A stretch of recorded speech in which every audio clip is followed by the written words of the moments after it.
So we've referenced coronavirus a number of times, and it goes without saying, the demands on the police service are huge. So I can only say how grateful we are that Matt, Andy, and Bill have found the time to come onto the webinar and contribute. So could I invite our panel of Chief Constables to make a few opening remarks around the question which we posed for this webinar? Matt, would you like to start as the chair? Yeah, thank you very much, and thanks to everyone who's joined, and thanks, of course, to our sponsors who I think touched on some really important themes, and thanks to the guys from Surfwell who think are going to make this a tough act really, with such an inspiring enterprise. So I wanted to just touch on a few things, really, a little bit about police sport and its role in our wellbeing strategy nationally. A few of the specific things we've been doing over the last couple of years, but also to respond to that really important question about how do we sustain that and the resilience of the team and the resilience of the workforce in this really difficult period. So police sport has been around for 100 years more, really. I've not been around all of those 100 years. I mean, even Andy Cooke has not been around for all the 100 years. But I've realised actually I've been around for a quarter of them, so it creeps up on you. And there has been a long history of police services seeing physical fitness as being a really important part of delivering in the workplace and an important part of building teams. What is really, I think, come to the fore over the last couple of years is the recognition that that focus on physical fitness sits alongside the important question of wider well-being, mental health, and that the two things sit very much together. And so I was really pleased that in July 2018, Andy Rhodes, who's with us today, the MPCC lead on well-being, and I took together to Chief Constables a paper which described a resetting of expectations and hopes and goals for the role of physical activity and sport and police sport in the well-being of the workforce. And if you're a member of a police sports club, through your club, you can get hold of a copy of that report. It describes a set of hopes and expectations, standards, if you like, for police forces and their engagement with their local sports associations. What we wanted to do in that, Andy Rhodes and I, was to put physical well-being and physical activity at the heart of a well-being strategy, which has necessarily been very focused on resilience and mental health, PTSD, the issues that have been touched on, and recognise that everything from nutrition through sleep to general physical exercise can contribute to your resilience. And there's lots of evidence which supports that. We know that people who take the Sport England recommended level of activity, about 150 minutes per week, have much higher levels, a third higher levels of life satisfaction. And even if you only do a little, 30 minutes a week, it boosts life satisfaction. We've done very specific work here in South Wales with a few other forces looking at the evidence around the police workforce, and it's very clear that police employees who achieve those recommended levels of activity have better general health, emotional well-being, more positive mood, and feel more engaged at work. And something I'd really want to register early is this is not about the traditional sporty people. This is about everyone in the workforce. And so I'll touch on a couple of things we've done specifically, but this is very much about making everybody feel they're able to be more active and have that contribute to their overall well-being. So we're particularly keen to get people who are less active, more active. We've got the support in the broadest sense of the Home Office and the Police Minister, Kit Malthouse, who was mentioned. We'd like to continue to reinforce that as the Police Covenant develops as we go forward. But I've shared some thoughts with the Police Minister and colleagues across police sport communities around 4 R's, effectively, four signals that we would be achieving what we want to. The first is that we contribute to resilience, that we would help draw on that evidence that physical activity can help insulate and mitigate the effects of emotional and physical stress. Secondly, that we'll be able to work on rehab. It's something that the Army sports teams have done really effectively to help injured service women and men come back to health and come back to good mental health. And you've seen fantastic things like the Invictus Games, which Ethos are already involved in. We'd like, as well as resilience and rehab, to recognise that there is a place for role models, and that actually we've got fantastic sportsmen and women. So, for example, the PSUK women's marathon team are the European Police Sport Team of the Year. And we know that they will be the kind of individuals who are involved in supporting all sorts of other people to get more active as role models. And finally, we'd like to reconnect the workforce. And I think I'll touch in a moment on the COVID factor in this, but we see sport as a real opportunity, sport in the widest sense and physical activity, to reconnect people, whether that's in the real world or through virtual connections, because we all know how important the wider team feeling is in policing our communities. So it is an evolving piece. I've talked about some of the sort of top line goals.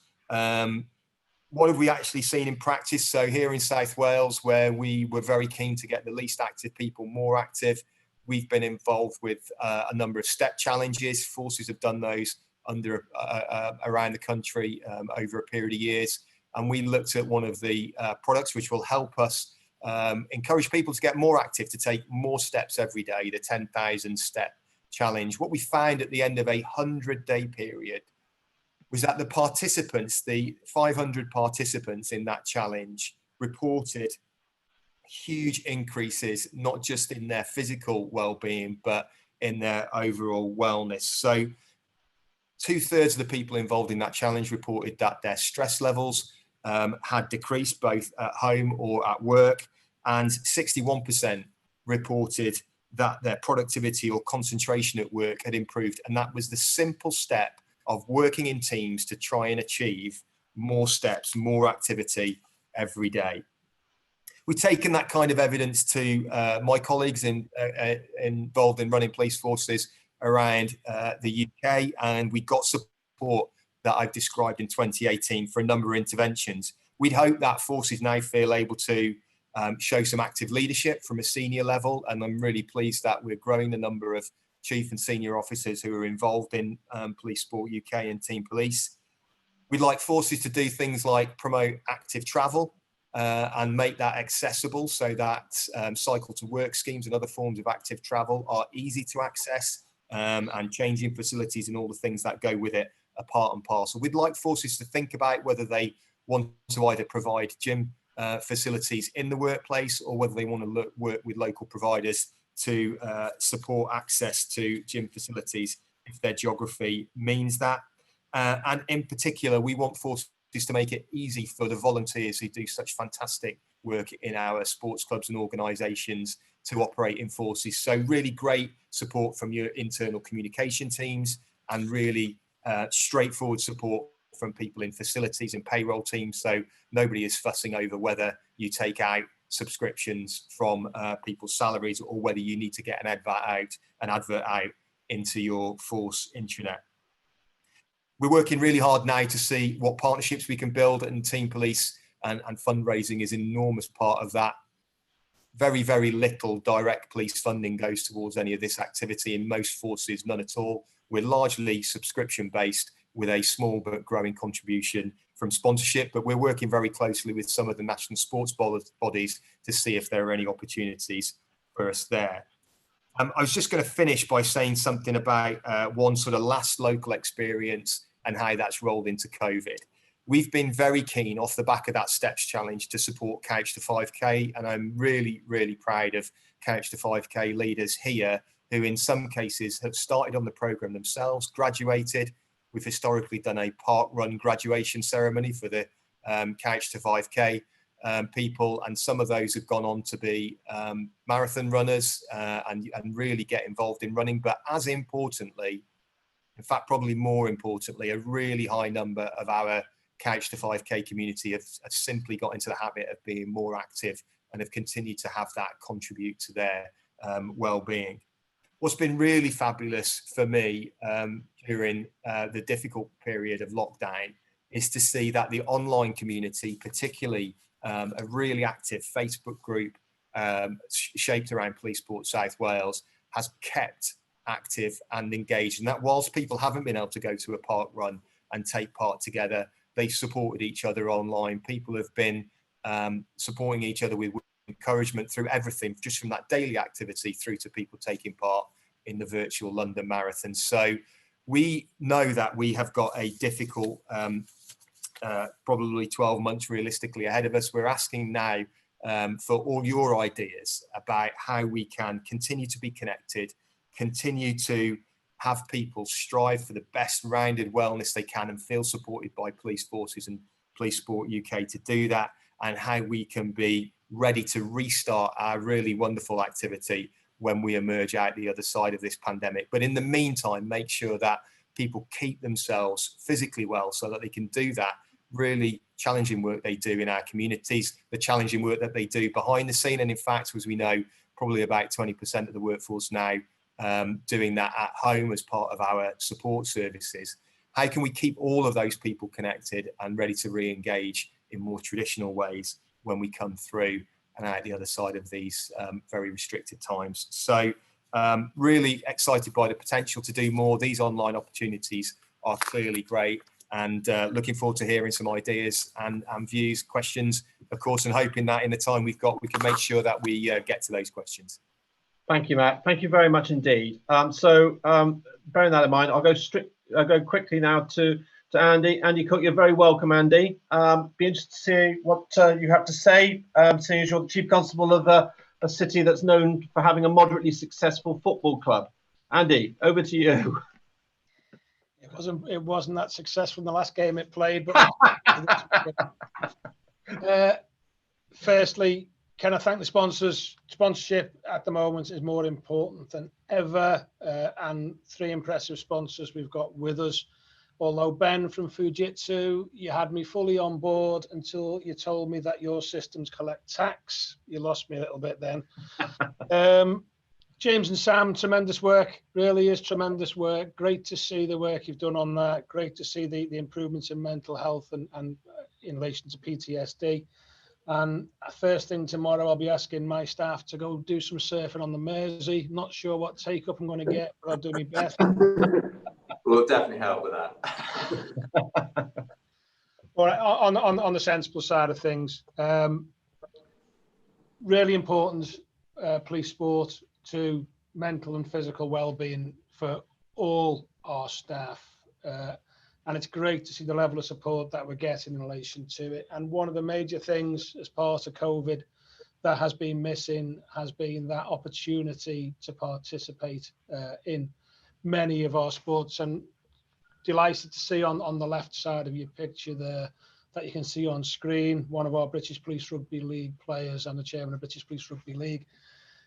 Sadly, we've not been able to do that for some time. So policing has had to adapt, and I think we've done it pretty well in relation to keeping that team spirit up, keeping that really strong physical and mental health approach going. In my own force, like most forces across the country, our sickness is actually less during this time than it was before the pandemic, because of that team ethos that we get from policing. When there is a crisis, it comes together very well, and people want to be there, police officers and staff doing the very best they can for people. One of the biggest questions I'm asked when I go out and about with my staff, the first question usually is, boss, when can we open the gyms again? That physical well-being for police officers and staff is so important. Here on Merseyside, we've linked that in. We actually build gyms in all our police stations for the staff, and we get Merseyside Police Sports and Social to actually run them for us.